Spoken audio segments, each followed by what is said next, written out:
तो हरपाल नाम के एक भक्त थे भगवान के, खूब भजन करते थे, खूब साधना करते थे, नाम जप करते थे, कथा सुनते थे, लेकिन वो ब्याह नहीं कर रहे थे। क्यों?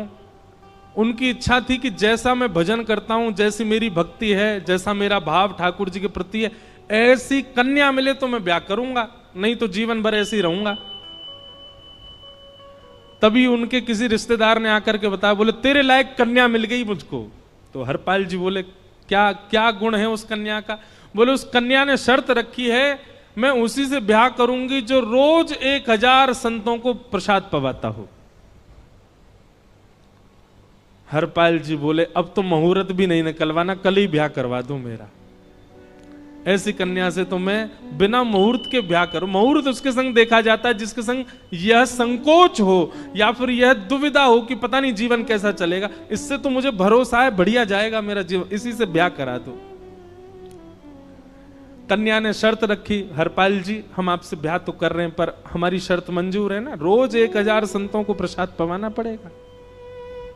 बोला मैं निश्चित करूंगा, आप ब्याह कर लो। और ब्याह हो गया। हरपाल जी रोज 1000 महात्माओं को प्रसाद पवाते। अब देखो, अगर कोई संकल्प ले ले कि मैं 1000 महात्माओं को प्रसाद पवाऊंगा, अगर 100 महात्मा ज्यादा बढ़ जाएं, 200 महात्मा ज्यादा, उनको मना करेगा क्या? वो तो फिर अपराध बनेगा उससे। प्रसाद पवाने का संकल्प लिया तो जितने आए सबको बैठाने की जिम्मेवारी उसकी। ऐसी कथा में भी होता है, कथा में जितने लोग आए सबका स्वागत होना चाहिए, सबके लिए स्थान पर्याप्त होना चाहिए। कई जगह प्राइवेट कथा करा, हम तो मना कर देते, मत कराओ भैया, आपको अपराध लगेगा। क्यों? वैष्णव को पता चला कि कथा हो रही, वो सुनने आ गया, जगह नहीं मिली या फिर वो बैठ नहीं पाया, तो खाली रहे भले ही स्थान, पर फिर भी स्थान बड़ा रखो ताकि कोई भी आए तो कोई रहे ना कथा से, नहीं तो कथा कराने वाले को अपराध लगता है।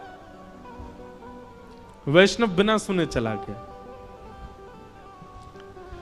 तो हरपाल जी ने नियम ले लिया, रोज 1000 महात्माओं को भोजन कराते। अब 1000 की जगह कभी कभी 1200 भी हो जाते, 1300 भी हो जाते, 1500 भी हो जाते।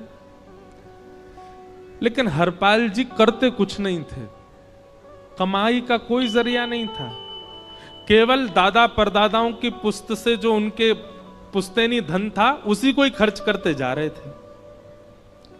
1 साल तक बढ़िया चला, 1.5 साल बढ़िया चला, लेकिन 1.5 साल बाद धीरे धीरे धन खत्म होने लगा। जैसे ही धन खत्म होने लगा, हरपाल जी बड़ी चिंता में आ गए, क्या करें। पत्नी को नहीं बताते थे, क्यों? बोले इससे तो शर्त लगी, इसको क्यों बताऊं अपना दुख, इससे तो शर्त मेरी यही शर्त थी कि रोज 1000 संतों को भोजन कराना। तो हरपाल जी ने बाहर जाते और दुकानदारों के यहां से जाकर के कर्जा लेने लगे। वो पुराने संपन्न थे तो किसी ने कर्जा देने से मना भी नहीं किया, सब देने लगे, बोले ले जा। इतना कर्जा कर लिया, 6-7 महीने तक कर्जे में भी उनके संत सेवा बंद नहीं हुई। 6-7 महीने बाद मांगने वालों ने मांगना शुरू किया, बोले हमारा दो, हमारा दो, हमारा दो, किसी का नहीं दे पाए। तो पूरे नगर में ये हो गया कि भैया हरपाल जी अब पहले जैसी स्थिति में नहीं है, कर्जा इनको देना बंद करो, ये देते ही नहीं है पैसा लौटा करके। सब बिगड़ने लगा, धन नष्ट हो गया, इज्जत चली गई, लेकिन उनकी संत सेवा नहीं रुकी, रोज संत सेवा करते। एक दिन मन में विचार करने लगे, अब क्या करूं, अब तो मुझे कोई कर्जा भी नहीं देता, गहने भी सारे बिक गए, धन भी सारा खत्म हो गया। तो हरपाल जी ने मन बनाया कि मैं चोरी करूंगा, और चोरी करके ठाकुर जी, आप लोग मत करना ऐसा, चोरी करूंगा। हरपाल जी चोरी करने जाने लगे, लेकिन हरपाल जी का नियम था कि वो किसी के धन की चोरी नहीं करते थे। संपन्न लोगों के घर में जाते थे और उनकी रसोई घर की सामग्री चुरा लाते थे, चीनी, दाल, आटा, चावल, मूंग, नमक, मिर्च, ताकि भंडारा हो जाए सवेरे। इस प्रकार महाराज चोरी होने लगी। एक घर की हुई, दो घर, अब तो हल्ला होने लगा। बोले कि घरों की सामान राशन चोरी हो जाता है। वो बड़ा विचित्र चोर है, धन नहीं चुराता है, राशन चुरा के भागता है। ऐसी चोरी होने लगी महाराज।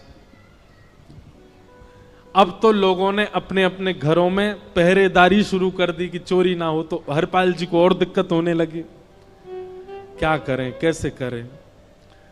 धीरे धीरे हरपाल जी इस स्थिति में आ गए कि अब संपन्न लोगों के यहां उन लोगों को ढूंढते जो ना कभी संत सेवा करते ना वैष्णव सेवा करते, और उन लोगों के यहां जाकर के थोड़ा बहुत धन चुरा लेते, स्वर्ण चुरा लेते। करना कुछ नहीं, अपना घर नहीं बनाते थे, बसाते थे, संत सेवा करते थे। ठाकुर जी रीझ गए हरपाल से। ठाकुर जी बोले, देखो ये सब चोरी कर करके और मेरे संतों को पवारा है।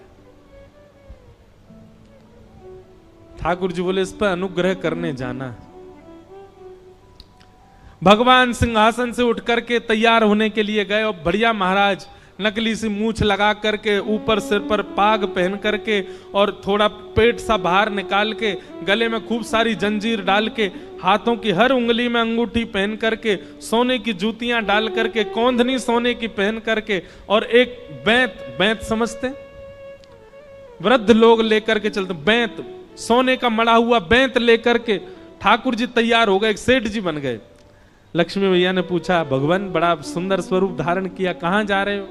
बोले, अपने एक भक्त से मिलने जा रहे हैं। रुक्मणी जी बोली, मैं भी चलूंगी।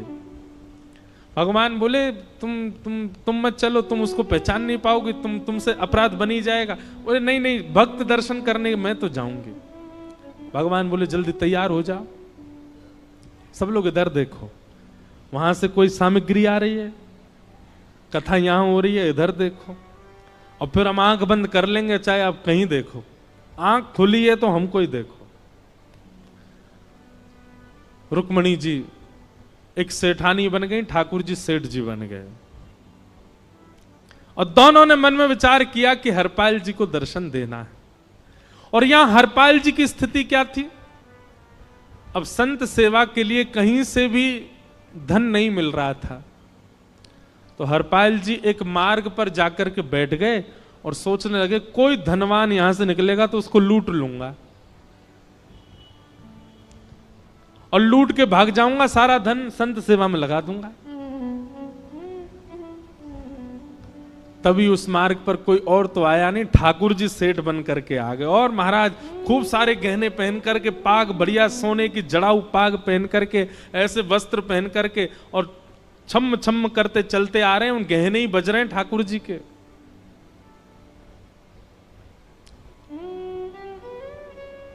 हरपाल जी ने जैसे नेत्र खोल करके देखा, ठाकुर जी के रूप यौवन और सबरी उनके श्रृंगार को देख करके हरपाल जी बोले, ये तो एक आध साल के भंडारे की व्यवस्था आ रही है सामने से। इतने में ही सेठानी जी, रुक्मणी जी भी आई। उनको ओहो, ये तो कम से कम 5-10 साल की व्यवस्था आ रही है। अगर ये दोनों लूट लिए जाएं तो 10 साल चोरी नहीं करनी पड़ेगी। देखो कितना धन संपन्न। हरपाल जी के बगल में जैसे ही ठाकुर जी पहुंचे, हरपाल जी बोले, भैया जय श्री कृष्ण, प्रणाम। ठाकुर जी तो नाराज हो गए, क्या भगवान का नाम बोलता है सुबह सुबह? तुम सब लोग बड़े पाखंडी हो, ढोंगी हो।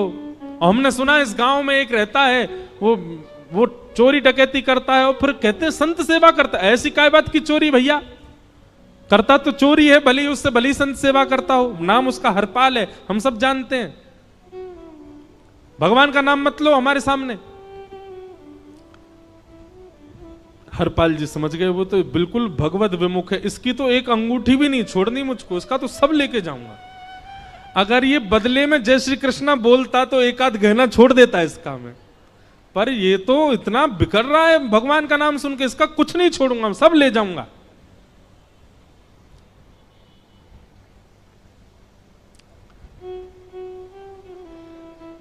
हरपाल जी बोले, हाँ भैया, एक रहता तो है डकैत इस गांव में, और उसका कोई पता नहीं है, वो कभी भी आ जाता है।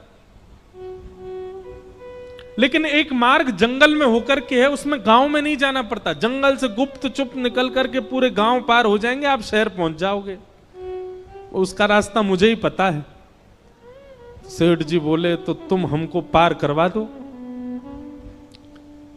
हरपाल जी बोले मैं पार तो करवा दूंगा, लेकिन भगवान मेरे घर कुछ मेहमान आए हैं, उनके भोजन आदि की व्यवस्था के लिए मैं तो बाजार आया था, मेरे पे धन नहीं है। आप यदि मुझको कुछ दे देंगे तो मैं घर पर व्यवस्था करके आऊंगा, तुरंत आपको लेकर के गांव पार करवा दूंगा। ठाकुर जी ने उसको कुछ सोने की मोहर दे दी, बोले लो तुम अपने घर की व्यवस्था कर आओ। हरपाल जी ने सामग्री खरीदी, घर पर पहले व्यवस्था करके आए। बोले आज की व्यवस्था हो जाए, क्योंकि आज तो 10 साल का सब चोरी करना समय लगेगा। पत्नी से कहा भोजन प्रसादी बनाओ, संतों को पवाओ। संत पूछेंगे मैं कहां है, तो कहना कि आप लोगों की 10 साल की व्यवस्था करने गए आज। हरपाल जी लौट करके आए और सेठ जी से कहा आइए आइए चल दीजिए मेरे साथ, और हमारे संगी चलना बिल्कुल। ठाकुर जी रुक्मणी जी चलने लगे। जैसे ही विहंगम जंगल में पहुंचे, भयंकर भयावह जंगल, बीच जंगल में जैसे ही पहुंचे, हरपाल ने पीछे मुड़ करके देखा, दोनों चले आ रहे हैं। तुरंत महाराज वो तो अपने रूप में आ गया, शेर की तरह गर्जना करने लगा, अपनी लाठी धर दी सामने और अपने सिर का स्वाफा निकाल करके सामने बिछा दिया। भगवान जो सेठ जी के रूप में आया, भगवान बोले भैया ये क्या कर रहे हो? बोले मैं ही हरपाल हूं। सारे सामग्री निकालो, डाल दो यहां पे, एक चीज भी मत छोड़ना, नहीं तो तुम जानते नहीं हो तुम्हारा क्या करूंगा। ठाकुर जी तो थर थर कांपने लगे। रुक्मणी जी बोली देखो कैसा नाटक कर रहे हैं। रावण के आगे नहीं डरे थे, कुंभकर्ण के आगे नहीं डरे, हिरण्यकश्यप के आगे नहीं डरे, और वो हरपाल के आगे ऐसे कांप रहे हैं। भगवान तो मन की सब समझ जाते हैं, कौन ही मारने, वो तुम भी कांपो क्यों? बोले भक्त है भैया, ये हमारो भक्त है। अनुब्रजाम में हम नित्यम पूये ये तन्य रेणु भी, इसने हमारे लिए सब गवा दिया, हमारे वैष्णव संतों के लिए सब लुटा दिया, इसके आगे भयभीत होने में कोई लज्जा नहीं। लक्ष्मी नारायण दोनों कांप रहे हैं और हरपाल कह रहा सब निकालो। ए सेठानी जी कान के कुंडल उतारो। कान कुंडल उतार दिए, नाक की नथनी उतार दी, सब उतार उतार के धर दिए, हाथों के सब कड़ूला आदि भी धर दिए। भगवान ने